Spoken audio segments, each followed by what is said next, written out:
So Big Cass has been released from his WWE contract just 2 days after Money in the Bank. Uh, this is shocking. Obviously, it's very last minute, but I can't say I'm really surprised, to say the least. I mean, they misused everybody. I went on and on about this in my Raw review. Just, they misused Bobby Roode. Strowman, The Miz, missed opportunity after missed opportunity with each guy. And now we have the case with Big Cass, a 7-foot tall guy that showed all the promise in the world with charisma. They brought him on to SmackDown and they tried to do something a little bit different with him. And it was watering him down, basically, from when we saw him last on Raw. And now they just released him. So what happened? I don't know. There's not enough information. This has just occurred. If there was a situation that led to this, or maybe he just asked for his release.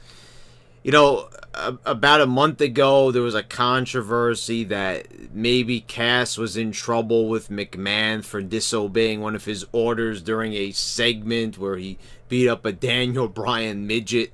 As crazy as that sounds, it was said that he was just supposed to big boot the guy, and then he just prolonged the attack, and McMahon was furious when he went backstage. So I don't know if this has anything to do with that. That would be speculation on this, on my part, basically. But he's gone. And I guess he's not coming back. It's just really, really last minute. I don't know how they went from having a big feud with the returning Daniel Bryan to deciding to just let him go. If it was their decision, maybe it was his. I'm just a bit disappointed. I was a fan of Big Cass. I didn't really like the direction where they were going with him on SmackDown, but I liked the prospect of making Cass a big heel, a tough guy. But, they had him lose to Bryan twice. There really wasn't a lot to go from there. I asked the question, on my Money in the Bank review. I said, where do they go from here with Big Cass? I mean, they had him lose to a smaller guy now, albeit a really popular smaller guy like Daniel Bryan. It's not like he lost to a Finn Balor or somebody like that, or just looks lame as hell. But there would be nowhere to go with Cass from that point. They really booked themselves into a corner, as they always do.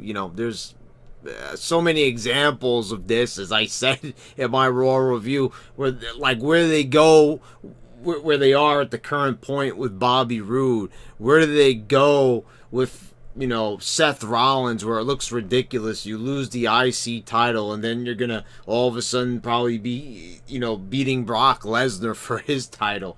I mean, none of this really makes a lick of sense.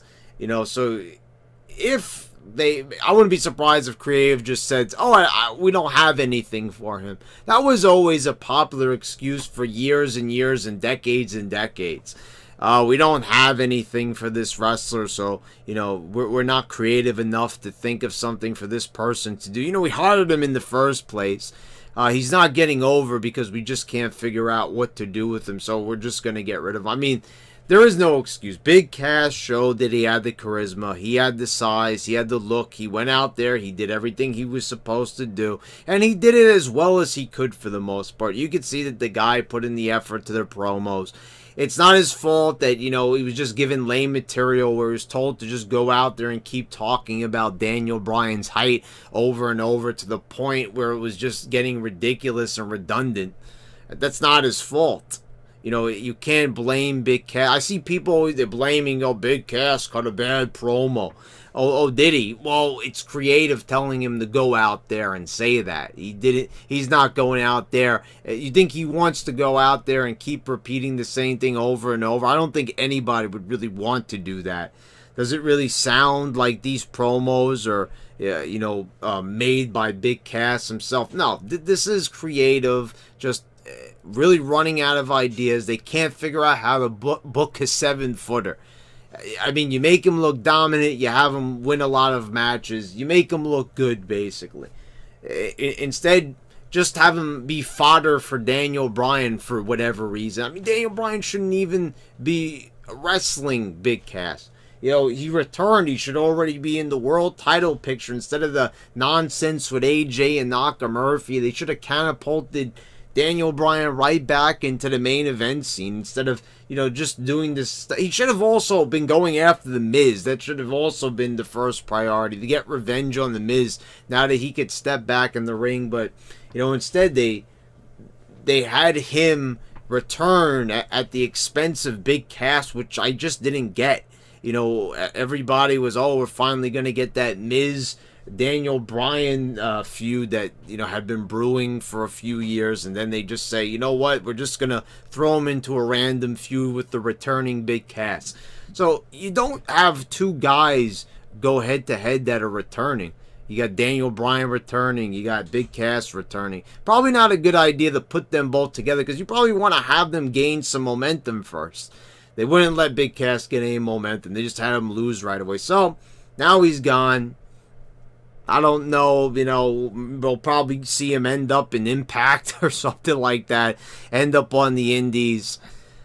It's a real shame, though. You know, they really could have done something more with the guy. But, you know, hey, now Enzo and Big Cass are both gone. They dropped the ball with both guys.